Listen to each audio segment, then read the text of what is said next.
All rise. Veuillez vous lever.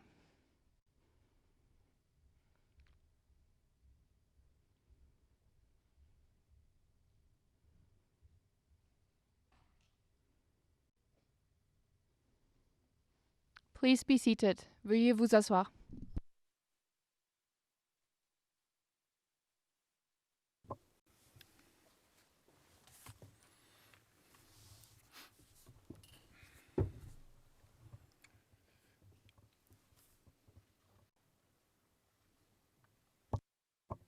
Who will start with the presentation?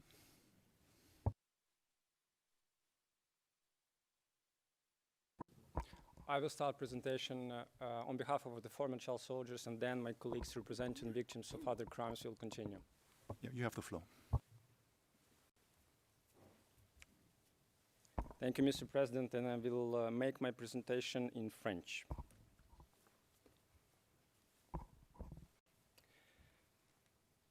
Monsieur le Président, Messieurs les juges. Your Honours, 59 former child soldiers from the Anti-Balaka group, led by Mr. Yekatom, have been admitted to participate in this trial to date. That number, however, is far from representative of the total number of children under the age of 15 years who were recruited into the Anti-Balaka in 2013 and 2014. With respect to the extremely large-scale phenomenon, which has been... Of course, I don't like to interrupt you, but there is already an indication that you are a little bit too quick. Yeah, please try to slow down a bit. Mr. Supun, this large phenomenon is corroborated by the many witnesses presented by the prosecution and corroborated by reports produced by the United Nations and various non-governmental organizations.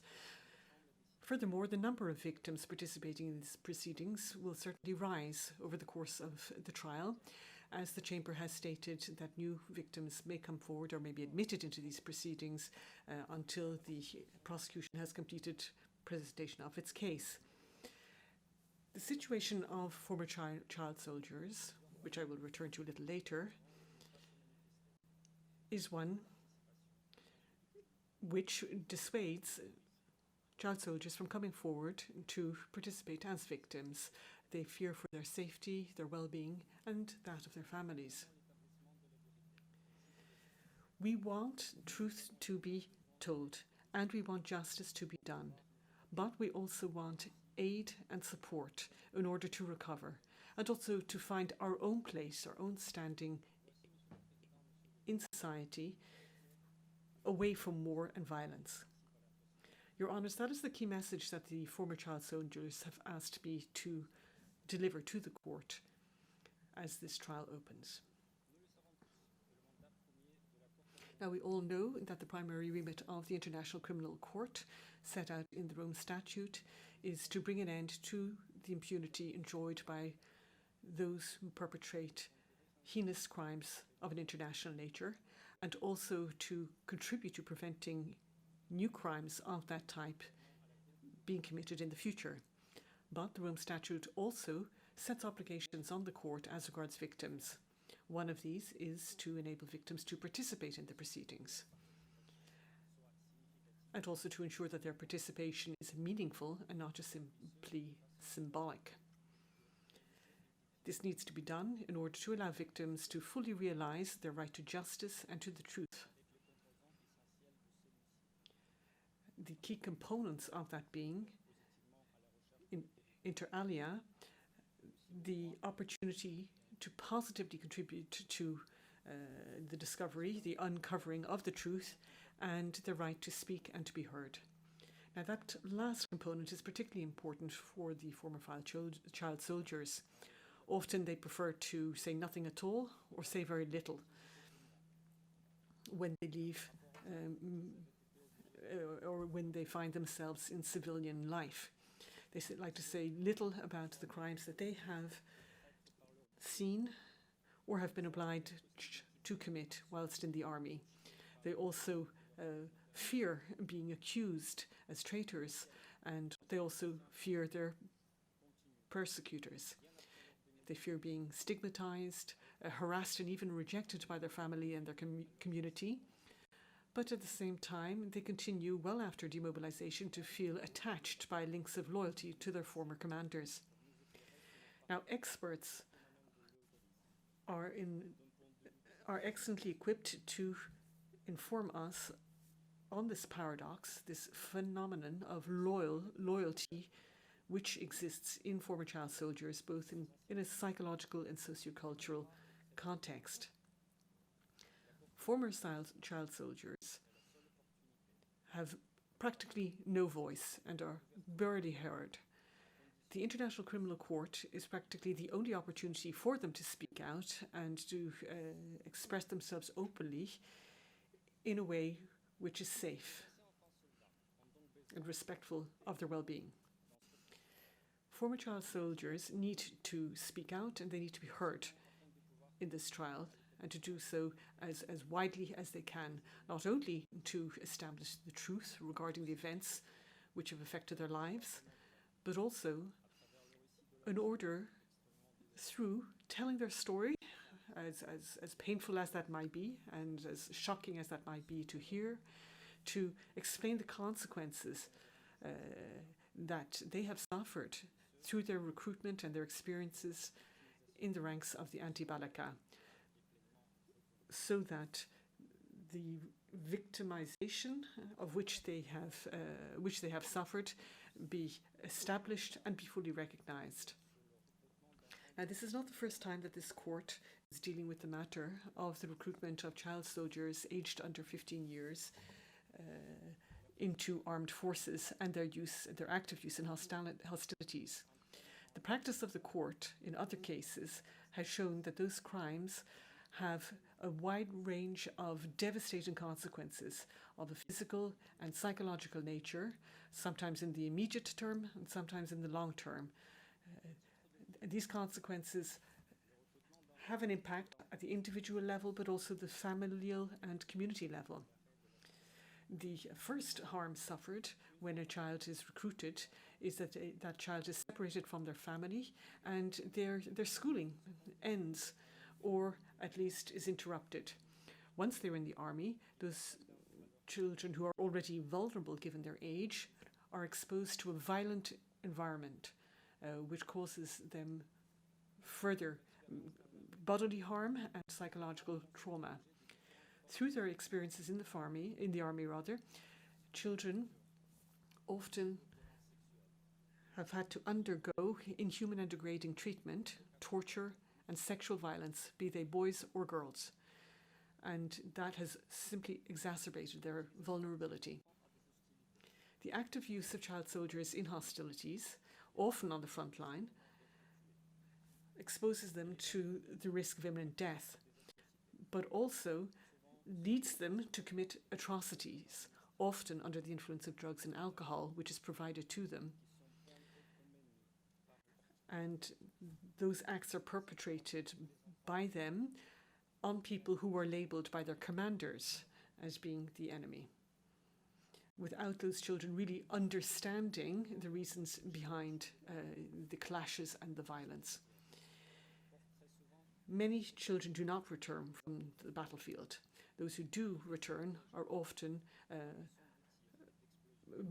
are wounded, they can be handicapped, they are affected by the bullets and explosions which they have heard and the images of their dead comrades. Children who have also been victims to sexual violence in the army suffer additional harm, for instance, unwanted pregnancies, infections, sexually transmissible diseases, injuries to the genitals, and in the long term, sexual dysfunction, a feeling of shame, of humiliation, of guilt, and of self-hate. Your Honours, the suffering of children aged under 15 years does not end when they are disarmed and demobilized, unfortunately.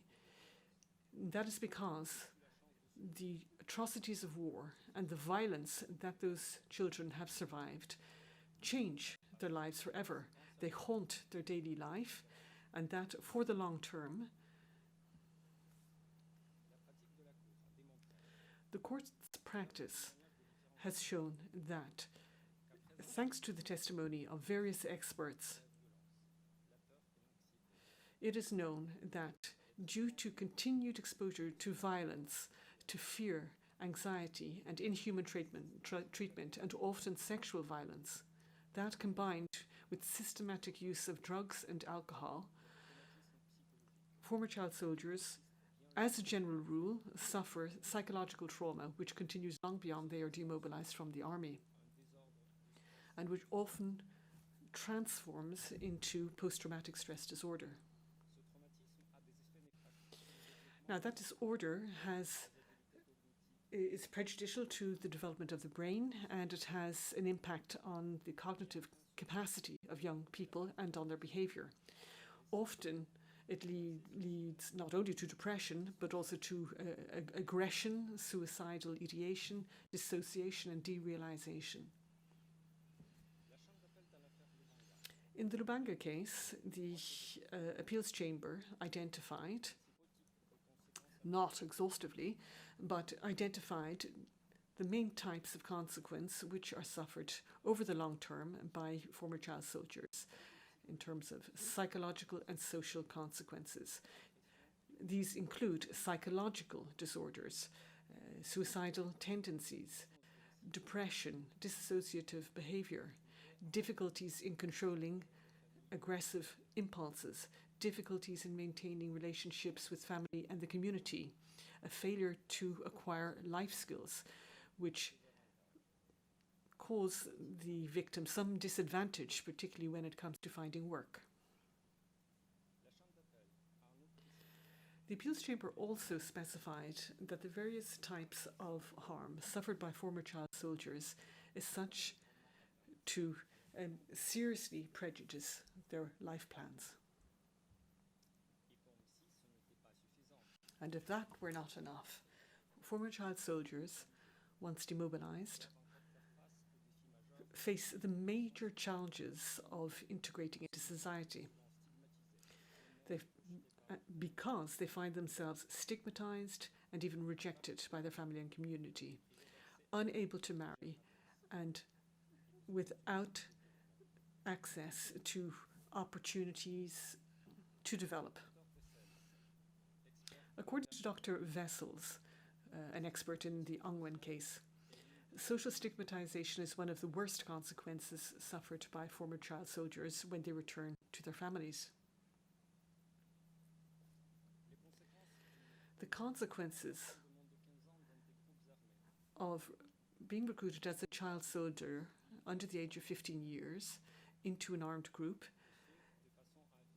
affects not only the children themselves, but also has an impact on the integrity and cohesion of their families and their communities. And it even has an impact on future generations through transgenerational harm. Dr. Shawa, an expert on this matter in the Lubanga case, set out this phenomenon of transgenerational harm and the phenomenon by which social violence is in fact transmitted to the descendants of those suffering trauma.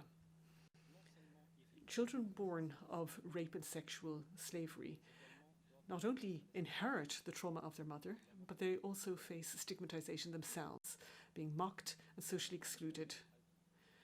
They are labeled for life as being shameful, born of hate, and even as being snake spawn.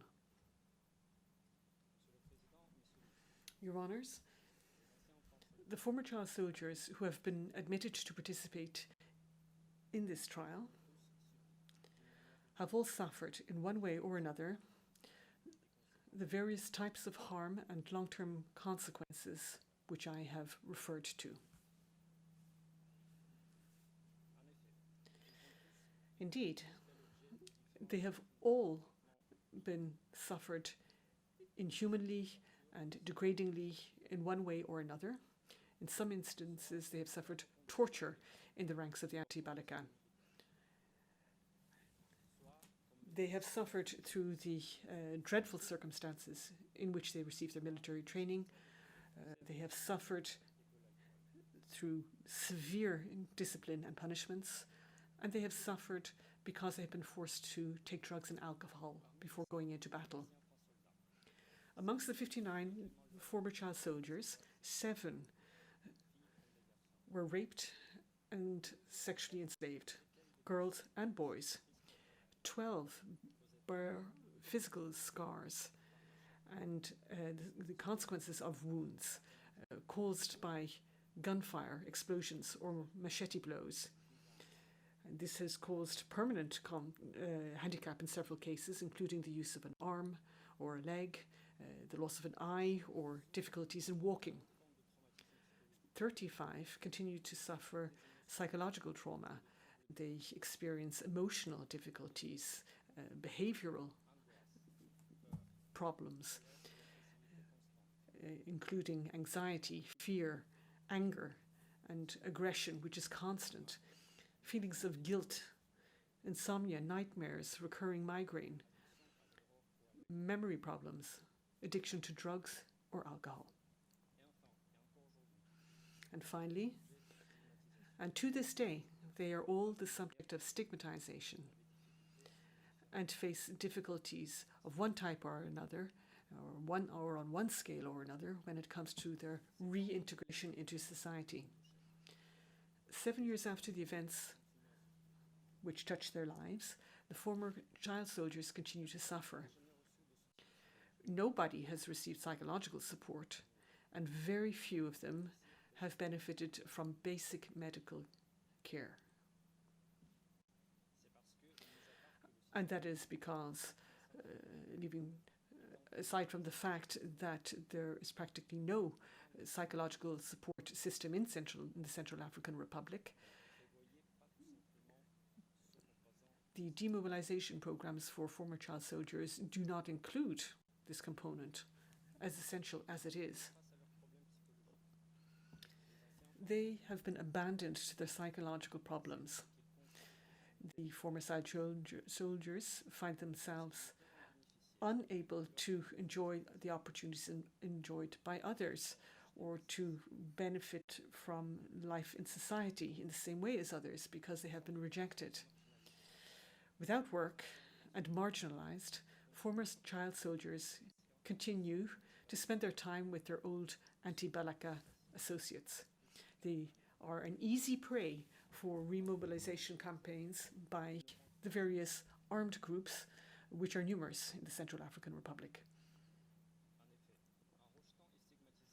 Indeed, by rejecting and stigmatizing the former child soldiers, their families and their respective communities leave them with no other choice than to rejoin armed groups battling in the Central African Republic, thereby contributing, without wanting to the lack of security that has reigned in the country for a number of years now.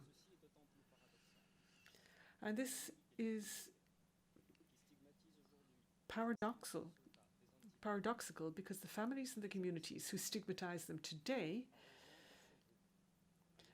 because they are former anti-Balaka child soldiers, that stigmatization and rejection, in fact, simply encourages them to rejoin groups.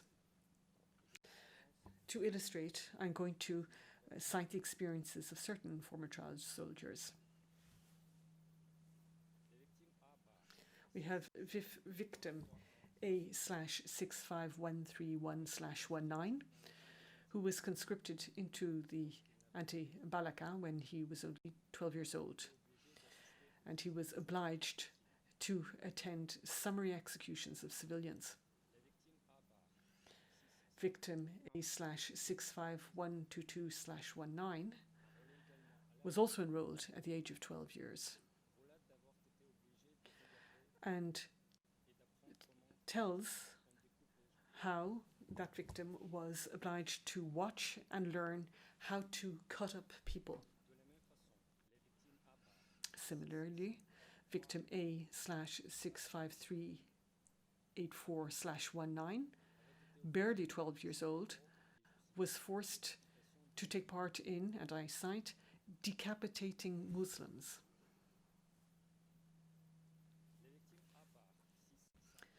Victim A/65125/19 was conscripted into the Anti-Balaka when she was 12 years old.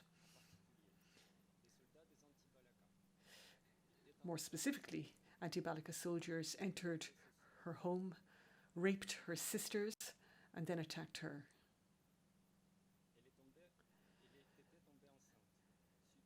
She fell pregnant following the rapes to which she was subjected. Today, she is 18 years old and takes care of the family who was not wanted and does so without family support. She is stigmatized and rejected by her own community.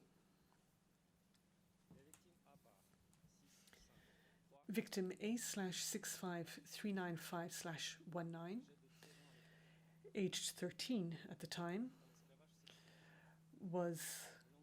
became a sexual slave to one of the Balaka commanders. She still bears physical scars of the sexual violence that she suffered. She also suffers psychological trauma and suffers anxiety and behavioral problems. Victim A/65234/19, a boy of 12 years old at the time of his conscription into the Anti-Balaka, tells how he killed people and committed cannibalism after being forced to take drugs. He suffers psychological trauma and depression and is obsessed with suicidal thoughts. He constantly feels anxious and hate for himself, and that on top of being marginalized by his community. Victim A/65121/19 was enlisted into the ranks of the Anti-Balaka at the age of 11 years old. Since his or her demobilization, she or he feels constantly guilty for having killed people and wishes to resume his or her education to recover psychologically and forget the past. However, this person continues to be stigmatized by their community, as does victim A/65127/19, who, in addition to having suffered psychological trauma, tells that he or she has been unable to find a job, stating that even NGOs do not want to employ him or her due to his or her experience. Victim A/65185/19, a boy of 13 years of age at the time of his conscription into the Anti-Balaka, was very heavily beaten about the head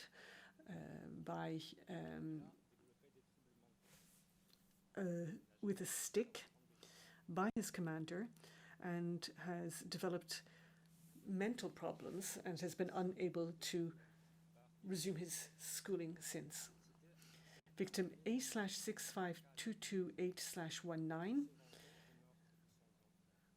joined the Anti-Balaka at the age of 12 years old to avenge the murder of his or her elder brother. She, it's a girl, she suffered or bears scars on her face, which she suffered on the battlefield, and has suffered psychological trauma, which takes the form of aggression and permanent anger. She has been abandoned with her psychological problems and her addiction to drugs. She has been marginalized by her community. She needs psychosocial assistance to put the memories of war behind her and of violence behind her. She wishes to re-enter society fully. Your Honours, We often hear about the collective commitments made by states and the international community with respect to children who have been involved with armed groups. However, commitments which only exist on paper and which are not actually put into practice certainly do not suffice. With reference to the Paris commitments and principles which were adopted in 2007, we need to remember that our commitment to former child soldiers is not limited to disarming and demobilizing them, but rather it requires putting in place a number of necessary measures within communities to facilitate a full and effective reintegration of former child soldiers into civil society.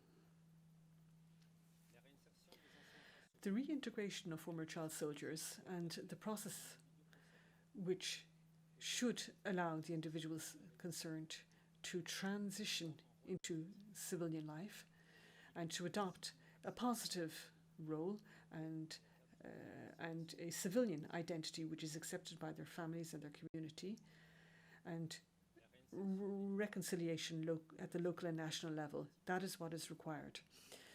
Rehabilitation is sustainable when the political, legal, economic and social conditions are in place which are necessary for these children to survive, to subsist correctly and to enjoy dignity.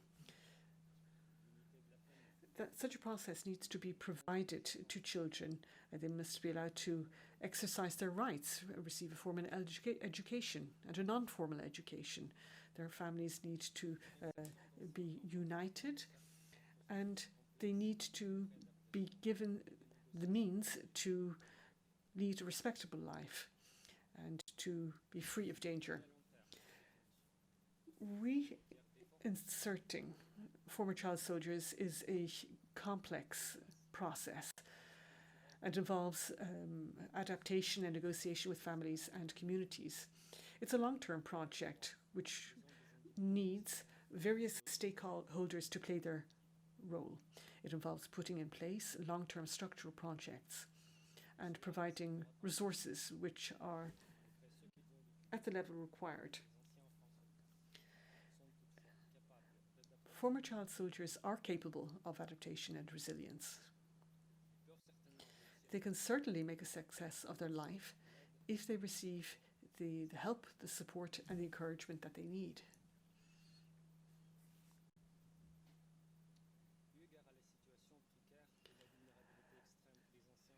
In light of the precarious situation and the extreme vulnerability of former anti-Balaka child soldiers, and this 7 years after they were demobilized, leads us to face the fact that the efforts made to rehabilitate them and reincorporate them into society hitherto have quite apparently been insufficient.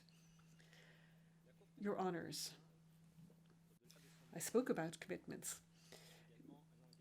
The primary remit of the International Criminal Court also includes an undertaking to help rehabilitate victims. The former child soldiers participating in these proceedings understand that the court will not be able to provide an immediate remedy to assuage their suffering. Nonetheless, they're confident that by having their status as victims recognized, by throwing light on the events that took place and by punishing those who were responsible for the crimes which touched their lives, the court will contribute to their recovery and their return to normal life, and also to their reconciliation with their families and their communities, and at the end of the day to achieving a durable peace. Thank you. Thank you very much. I give the floor to Ms. Masida. Thank you very much, Your Honor. Monsieur le Président, Mr. President, Your Honours, The legal representatives of victims of other crimes will make their opening statements as follows. I will first give a general overview of the interests of the victims in these proceedings. I will be followed by Mrs. Duzima Lawson, who will outline the current situation for victims in the Central African Republic. Then, Ms. Danga Moussa will expand upon the impact of the crimes on the life of the victims which are represented in the Central African Republic. Ms. Fall will follow on and explain the views and concerns of the victims in the diaspora, and in particular in Chad. And finally, Ms. Rabe Sandatara will conclude by outlining the victims' expectations and some thoughts on their access to justice.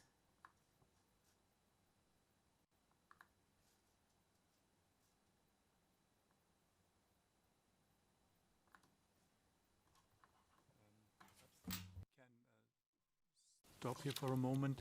I understand that your client is at the moment not in the courtroom.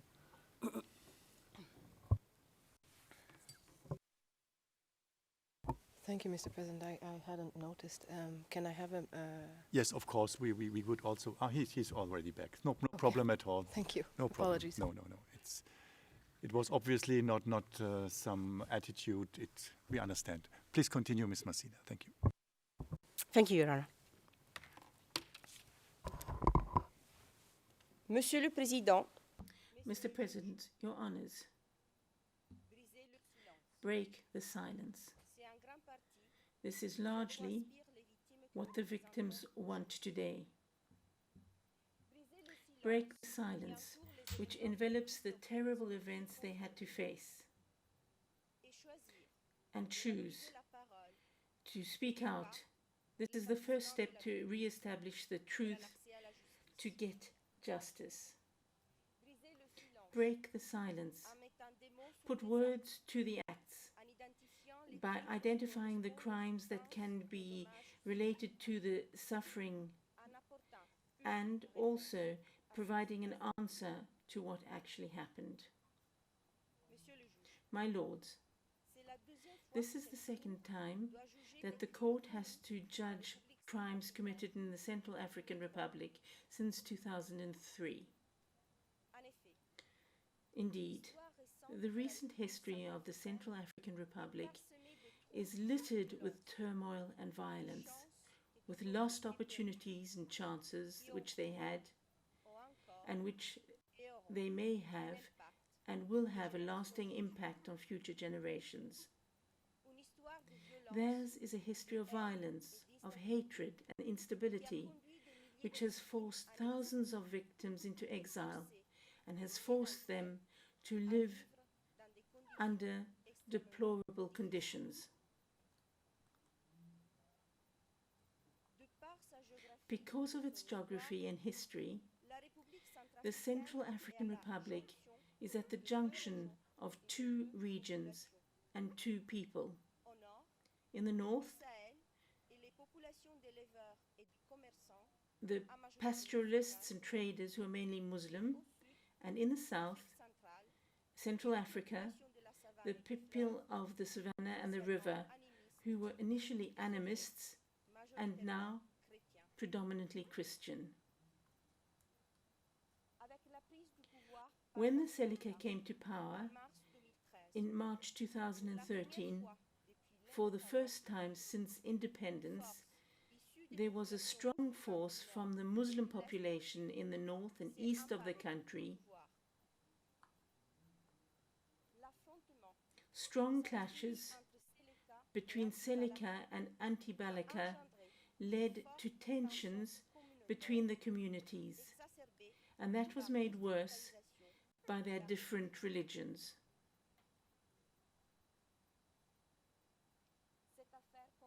This case deals with a widespread and systematic attack in many areas in the Central African Republic between September 2013 and December 2014 on a civilian population, mainly Muslims, who, because of their religion, their national or ethnic affiliations, were considered responsible or complicit in or supporters of Seleka or parties to this movement, or persons assimilated to Muslims because of their commercial and or friendly links to them. The victims which we represent all testify through their accounts of the events that have affected them to the particularly cruel nature of the attacks they suffered, but also to its widespread and systematic nature. Widespread because of the scope of the attack and the crimes committed. Widespread due to the large number of victims. Entire families and communities have been affected. Generalized because of the age and gender of the victims, without taking into account any vulnerabilities of some of the victims.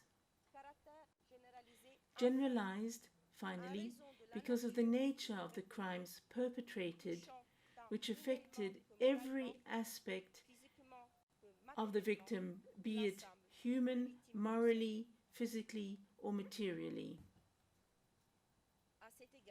As far as this is concerned, the victims which we represent wish to express their concern about the restrictive interpretation of the geographical scope of this case, particularly with regard to the targeted neighborhoods of Bangui. Indeed, some victims, originally permitted to participate in the proceedings, were then denied the opportunity to participate in the trial because of the fact that the events they recounted took place in neighborhoods of Bangui that were not sufficiently close to the locations mentioned in the decision confirming the charges, or in villages that were not exactly located on the PK9 Mbaiki axis. However, according to them, this interpretation is far too restrictive and cannot be applied to the events covered by the trial that has just started. Indeed, by their nature, the events that concern us involve the commission of crimes over a vast geographically area, which the prosecution office also mentioned yesterday. In particular, we recall that the charges against the accused include the crimes of persecution, forced displacement, and deportation. For these types of crimes, it is not necessary for a person to be targeted, harassed, or otherwise deprived of his or her fundamental rights in his or her place of residence. Victims may also have been targeted while they were moving because of these events, or were already moved to another location because of the events. Moreover, the crimes were committed during intense and indiscriminate unrest.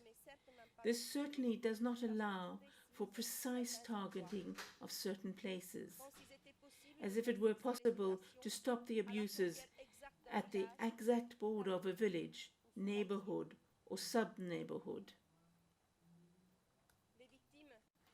The victims therefore hope that this hearing will expose the scope of the crimes, paying particular attention to the locations and the degree of victimization. During this trial, Your Honours, the victims we represent will help to establish the truth by providing their understanding on recent events in the Central African Republic, and by recounting their personal stories explaining the cultural and political context and explaining the impact of these events on their lives and their suffering. Many victims still live in camps for internally displaced persons or in refugee camps outside the country.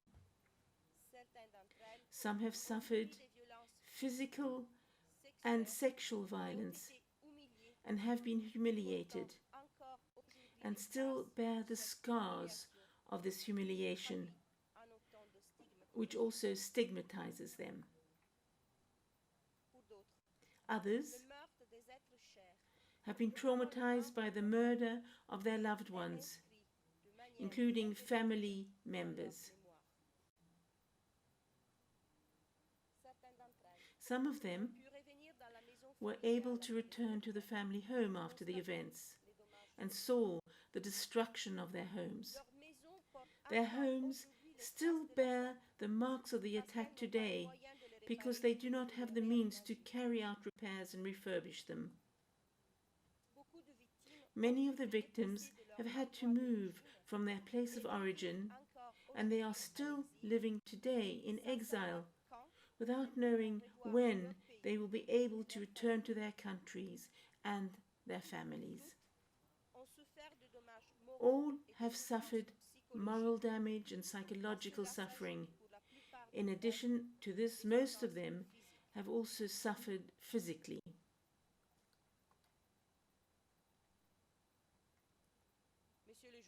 Your Honours, many victims report that during the night of December the 4th and 5th, the anti-Balaka attacked the capital Bangui during a coordinated action that surprised them both by its scale and its preparation. Hundreds of fighters, often armed with machetes, but also with rockets, grenades, and heavier weapons, swept over Bangui. Some victims report seeing them enter Bangui's neighborhoods, and I quote, in single file, for several hours, and go, and I quote again, go door to door, executing all those they regarded as Seleka. In a few days, hundreds of civilians who were not taking part in the hostilities were killed in the fighting or summarily executed in retaliation.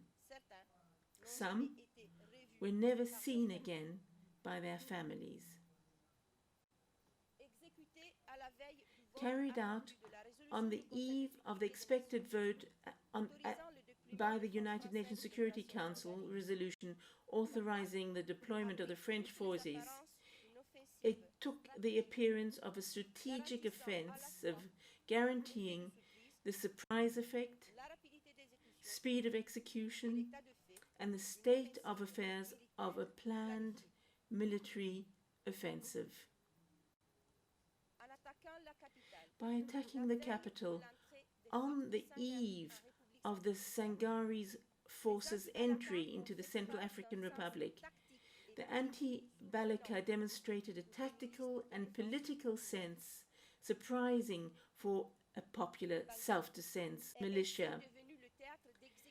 Bangui became the scene of daily executions and murders against the backdrop of systematic looting. The anti-Balaka and their sympathizers maintained that Muslims were foreigners and that they should leave the country. In Bangui, the hunt for Muslims, or assimilated as such because of their commercial and or friendly affinities, was relentless. The desire to suppress and destroy Muslims knew no end. Muslim houses were looted or destroyed. Religious objects attacked. The mosque in the Fou neighborhood of Bangui was destroyed. Other buildings were covered with offensive graffiti, ransacked or burnt. Relics were ransacked, holy books destroyed. The attack in Bangui of the 5th of December 2013 was a turning point in the conflict and gave rise to a cycle of unprecedented violence which engulfed the country, causing thousands of deaths and leaving many wounded in a period of 3 weeks. The 5th of December 2013, anti-Balaka organized groups under the leadership of the accused attacked the town of Bosangawa in the Umam prefecture shortly after the attack of Bangui. Anti-Balaka forces killed several hundred Muslims, particularly in the Boro neighborhood, set fire to their homes and robbed or killed their livestock, which was a valuable source of income and wealth. Most of the city's mosques were destroyed. The anti-Balaka advanced and attacked the city of Bozoum on the 6th, 23rd, 25th and 31st of December 2013. Further south, in the region of Bosemblé and Boali, attacks increased between December 2013 and February 2014. The events that took place in the west of the country bordering Cameroon illustrate the strategy of the anti-Balaka. On the 10th of February 2014, several dozens of anti-Balaka from the towns of Kano and Boa, located further north, attacked the town of Berberati, prefecture of Member-Kadai, taking advantage of the departure of the French troops. In what is more akin to a hunt for Muslims than a military attack, they killed, looted and burnt houses on the 10th and the 11th of February 2014. The targeted Muslim population gathered in enclaves. On the 15th of February 2014, there were 18 of them in Bangui, PK5, PK12 in particular, and in the largest localities in the west of the country, Baiki, Boda, Berberati, Bosangwa, Sibut, Bozoum, Yaloke, Gaga, Bosemtele, Boar, Kagabondoro, and others.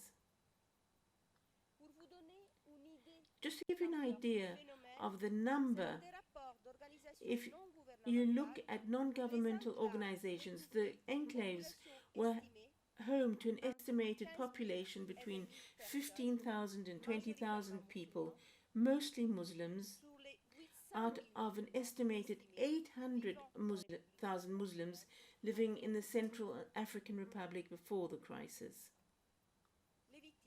The victims express their deep regret with the restrictive interpretation of the confirmed charges, which excludes those who found refuge in the PK5 enclave in Bangui.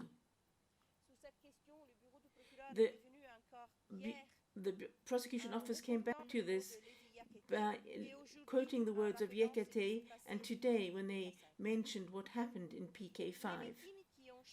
The victims who sought refuge suffered, amongst other things, severe deprivation of liberty. Life in the enclave was very hard for security reasons, of course, but also because it was difficult to find food and basic necessities, as well as running water.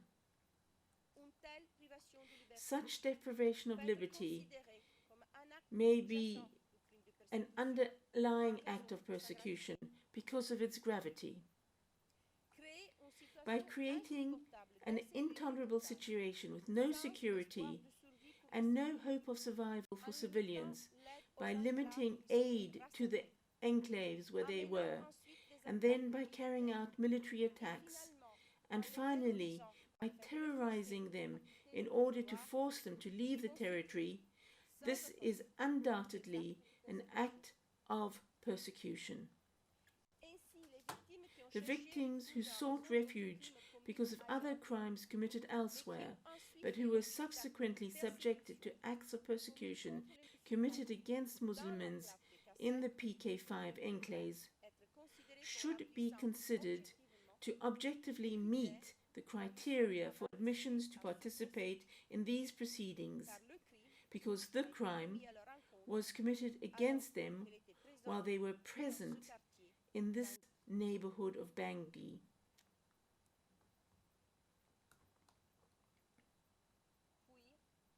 Flee or be killed.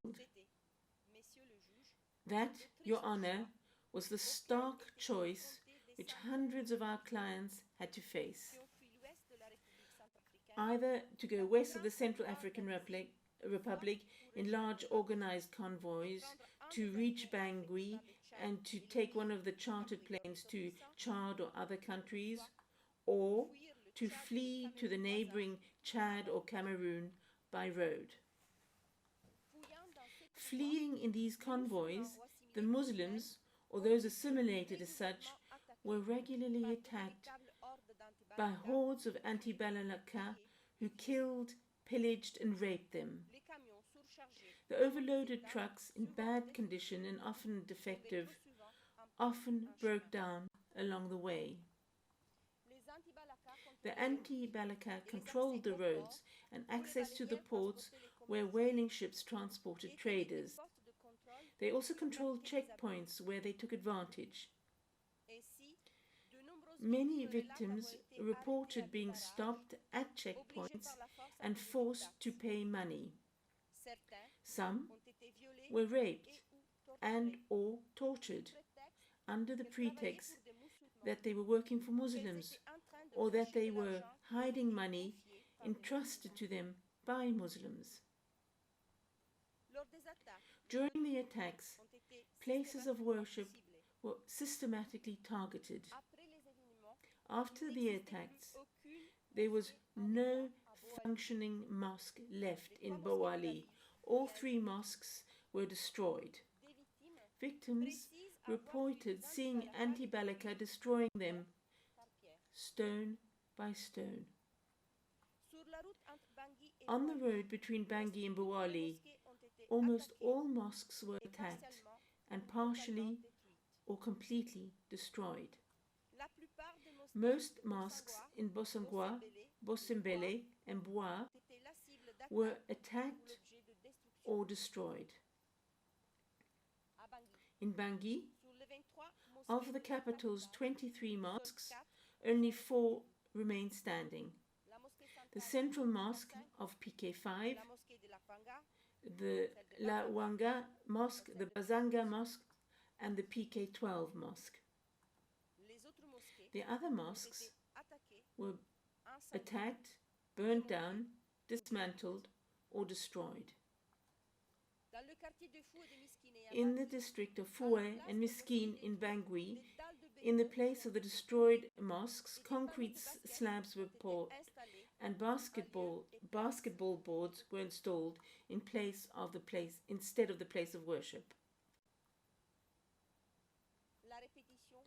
The repetition and scale of the crimes perpetrated against Muslims or assimilated as such, as well as the coordination of the attacks in the light of the planning, the command structure, and the similarity of the operation methods used by different groups in different places and at different times, reasonably suggest that the actions of Mr. Yekatom and Mr. Ngaïssona are accused as a part of a widespread and systematic attack.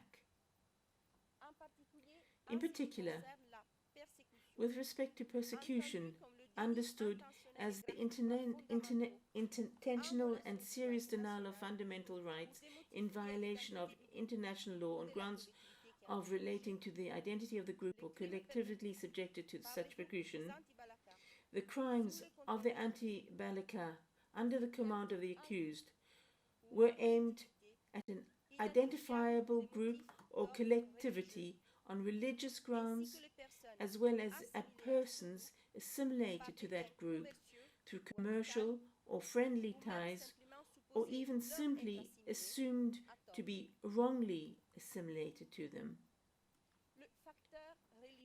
Religious factor, while not necessarily the primary motivation of the conflict, became a marker of the crimes intentionally perpetrated by the Anti-Balaka against Muslims or those perceived to be linked to them.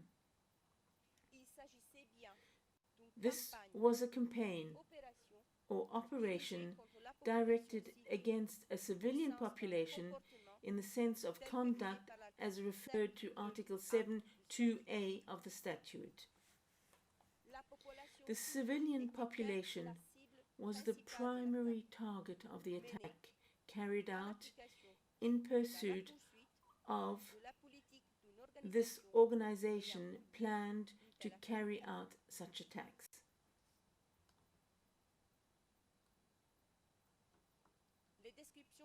Descriptions of the events made by the victims confirm the nature and extent of the attacks against the Muslim civilian population or persons assimilated. The accounts include recurring attacks on mosques, the killing of Muslims or persons associated with Muslims, systematic looting and destruction of Muslim or associated property, rape, often at gunpoint, including illegally erected roadblocks, which brutalized, humiliated, and degraded the victims, sometimes in front of family members who were left powerless, and torture and other inhuman and degrading acts against Muslims or persons associated with them. These systematic and recurring acts resulted in forced displacement and deportation.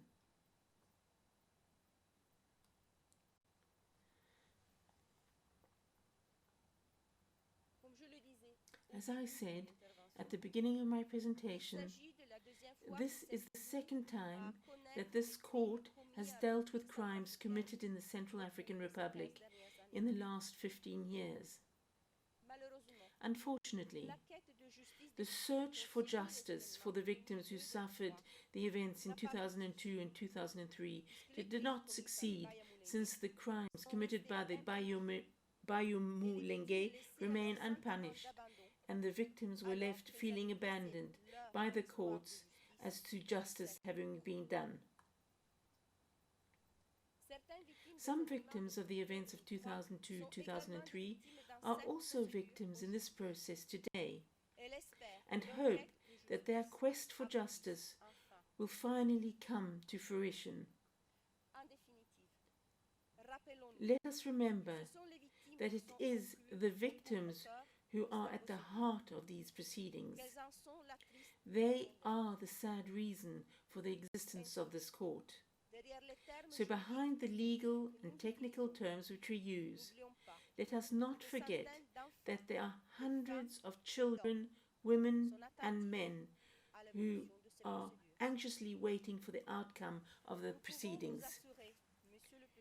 We can assure you, Your Honours, that the fact for the victims and to be able to express their voices in these proceedings is, in itself, an element of what we can call reparation in the general sense of the term, and more tangibly will help them in their daily struggle to re-establish their lives, bearing in mind what they have suffered and which has now become an integral part of their history. This is the end of my presentation, Mr. President.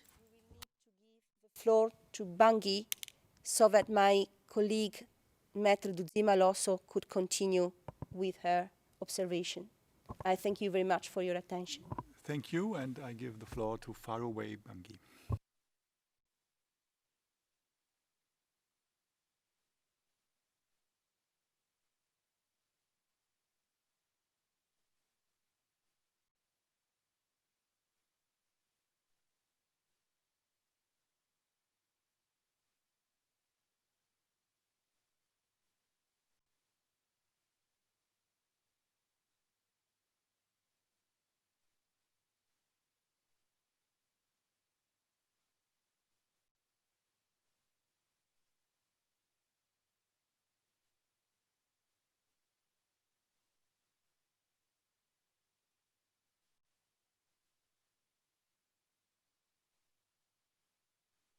I'm just told that the connection will soon be established, so we can remain here in the room and wait.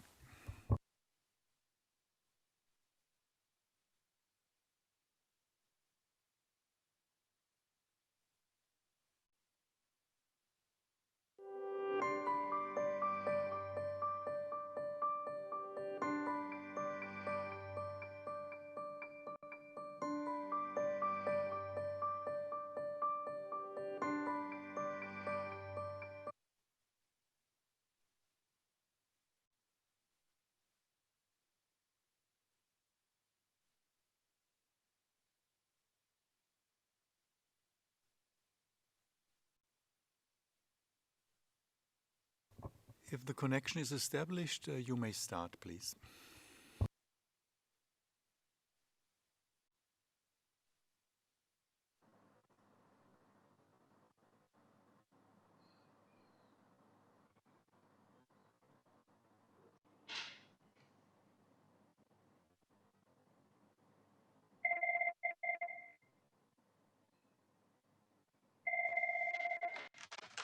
Allô?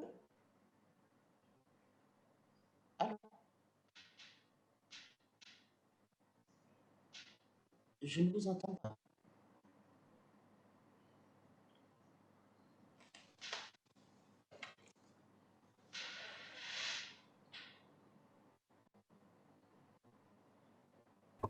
So if you can hear us and if you can hear me, we would appreciate it if you would simply start with your presentation. We also heard you. Oui, je vous entends. Yeah. Yes, I hear you. And since we also hear you, please start your presentation. Okay. Je vous remercie.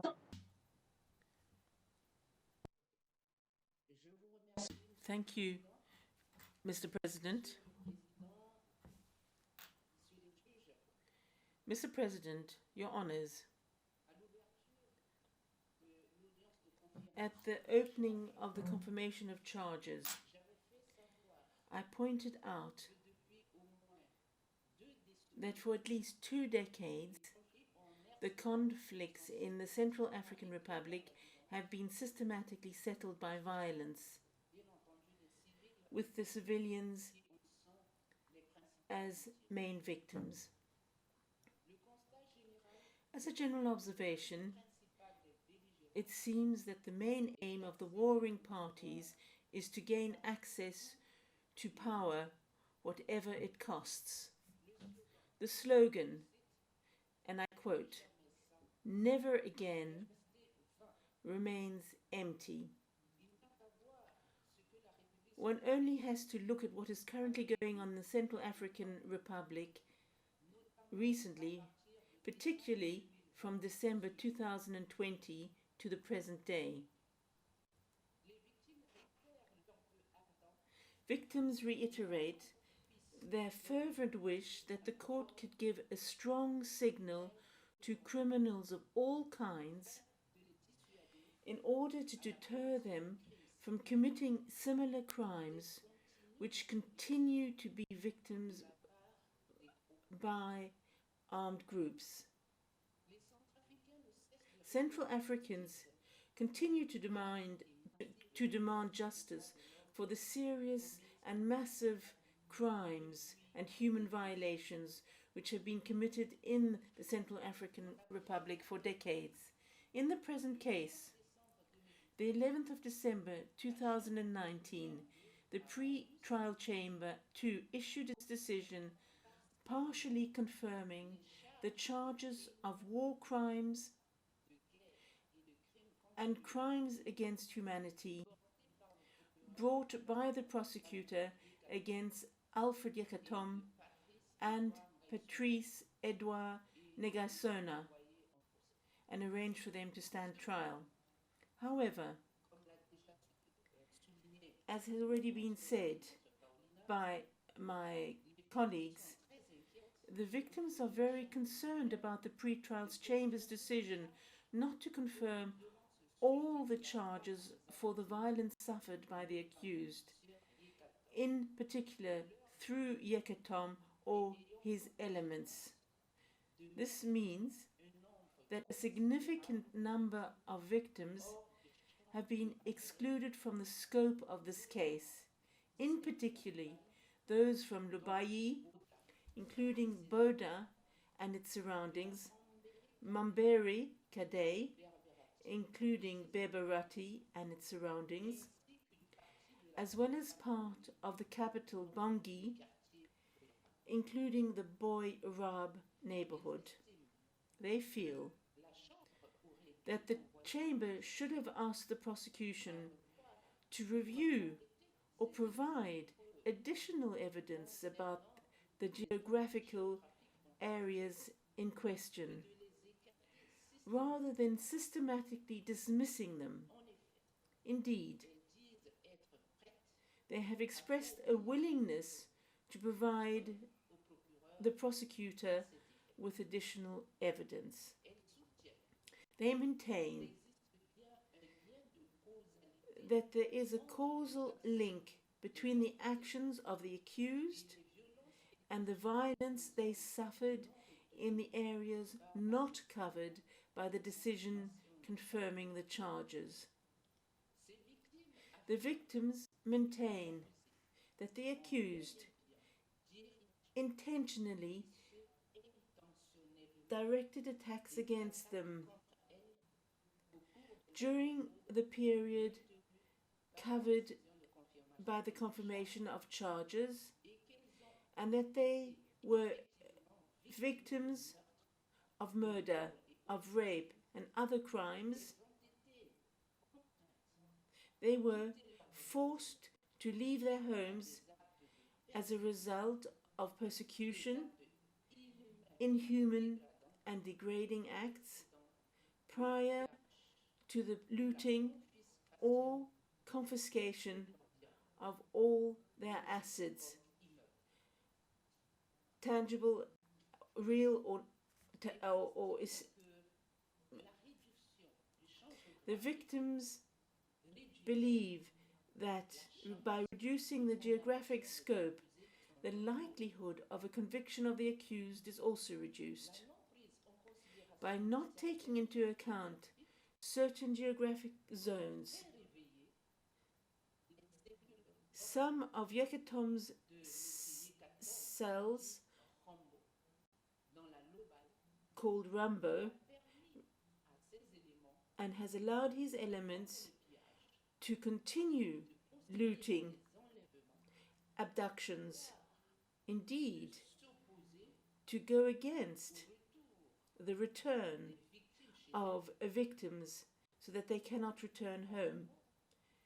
In summary, the elements of Rambo continue to sow terror and desolation in this zone, which is still in their control, as well as areas such as Yoloka, Bosembela, and Boali.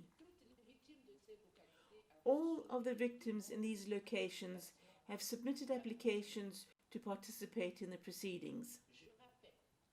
I repeat, the names of Rambo, the Cœur de Lion, and Bena come up with all the victims in the area, in particular Abuda. I said this because myself, I met more than 300 victims of Boda and Pizza during the year 2019. As regards Ngaïssona, he also continues to operate through his representatives in the country to do harm. His involvement is felt in the most recent events which have taken place in the country since December 2020. The movement called the Ngaïssona wing of the Anti-Balaka, represented by Sylvain Berofei, is a signatory of the Kambakota Declaration which is head of Ngaïssona Bozizé. This declaration, which is dated the 15th of December 2020, whose purpose is the denunciation of the political agreement for peace and reconciliation in the Central African Republic, signed on the 6th of February 2019, as well as the declaration number 1 of the CPC, called Coalition of Patriots for Change, bringing together this time Seleka and Anti-Balaka, whose goal is to seize power by force. After the attack of several towns in the north, in the center, and in the west of the country by the CPC, which, while sowing terror and boasting about their impunity, they once again caused hundreds of deaths and massive displacement of the civilian population. They have recently attacked the capital of Bangui with heavy weapons, resulting in loss of many human lives and thousands of internally displaced persons. Because these people without faith or law banded together in this deathly coalition, the Central African population is still in a state of perpetual psychoses. The measures taken by the Central African government, namely to install a curfew at 6 p.m. and the declaration of a state of emergency, bears witness to this. According to the UN statement published by the Agence France Presse on the 29th of January 2021, more than 200,000 people living in Central African Republic have been displaced in less than 2 months. According to the UNHCR, more than 92,000 refugees have arrived in the DRC, the Democratic Republic of Congo, and some 1,340 have fled to the Cameroon, to Chad, and to the Congo since the December launch of an offensive. Please allow me shortly to interrupt. I think the Chamber would appreciate it if you would perhaps concentrate more on the charges and what the case is here about. I understand that you want to talk about that, but we would appreciate it if you, like in the beginning, if you would focus exactly on the confirmed charges and what the case here is about. We have some, as you said, some temporal and geographical scope of the case, and we should not, I think, extend it too much. I know it's an opening. When it would be evidence, it would be even more critical, so to speak, but please concentrate yourself on the events that took place at the time of the case, what we are talking about here.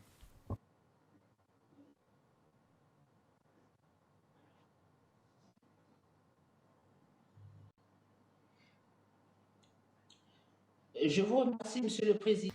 Thank you, Mr. President. The victims would request that the court take note of these latest developments to ensure that their voices are heard about the situation, so that they give a strong signal that you bear in mind that it has an influence on their elements, as the prosecution raised in their opening statement. So the victims rely on the court to shatter the culture of impunity, as well as the spiral of violence which engulfs the Central African Republic, which is a source of unhappiness. And they hope that there will be a deterrent decision by the court, And they have expressed this by saying, enough is enough. Many victims keenly follow the development of the proceedings. Even the event of the coronavirus did not stop more than 500 victims from traveling to meet their legal representatives, to get more information, to exchange views, and to put forward their views and concerns. Many of them, since the confirmation of charges, want to participate in the proceedings and have filled in the requisite participation and or reparation application. The victims expect the judge to find those who are guilty. They are relieved by the opening of this case. They are waiting for a decision in this case which could not be undertaken at a national level. The victims hope to find their dignity again. They hope that this will stop impunity in the Central African Republic by setting an example in its final decision.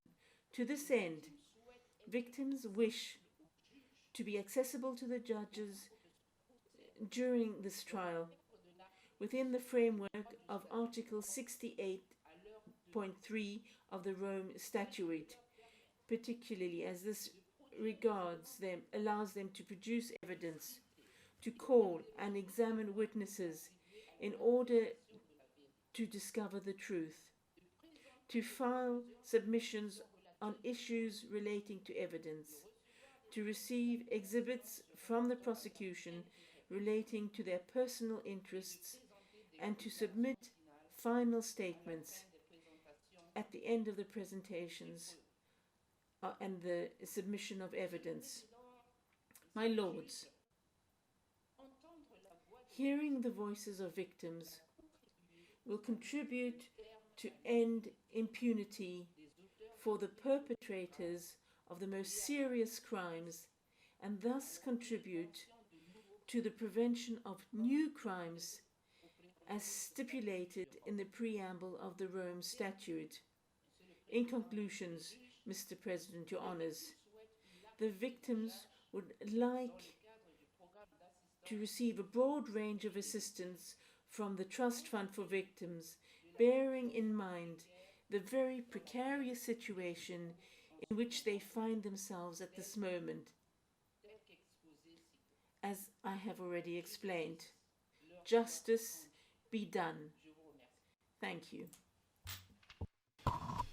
Thank you very much, Mr. Sima. Mr. President, the floor should continue in Bangui because our colleague Maître Dangabo Moussa should be ready to present his observations. May I ask you if you have an estimate how long this presentation will last? I would say a maximum of 15 minutes, if my estimation is correct. And then the presentation of your evidence, your opening would be finished? Or? No, then we will have Maître Fall in Dakar and Maître Rabe Sandatana here in courtroom. We estimate a maximum of 1 hour and a half, maybe. We will not use the entire 3 hours allocated to us. Okay. So the question would be if we now hear the presentation from Bangui first, or if we first have the break and start perhaps at 1:30. If I may, Your Honor, yes. We encountered some issue with the network in Bangui in the previous days.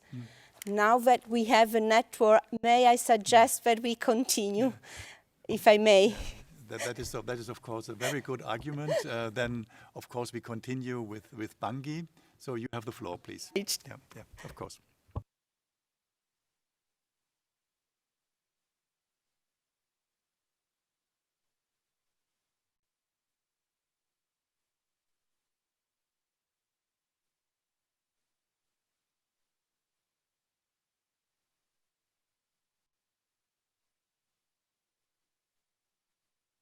think there is no audio coming through at the moment.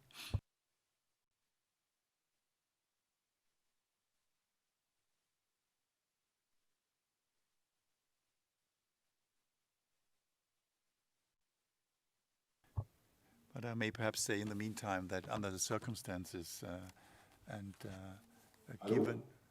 given the situation, we can be quite satisfied with how it works with the registry these days. It's really very good.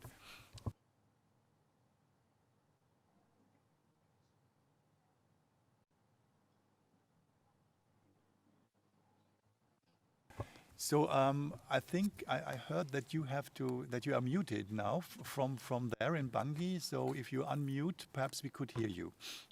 Perhaps you give it please a try.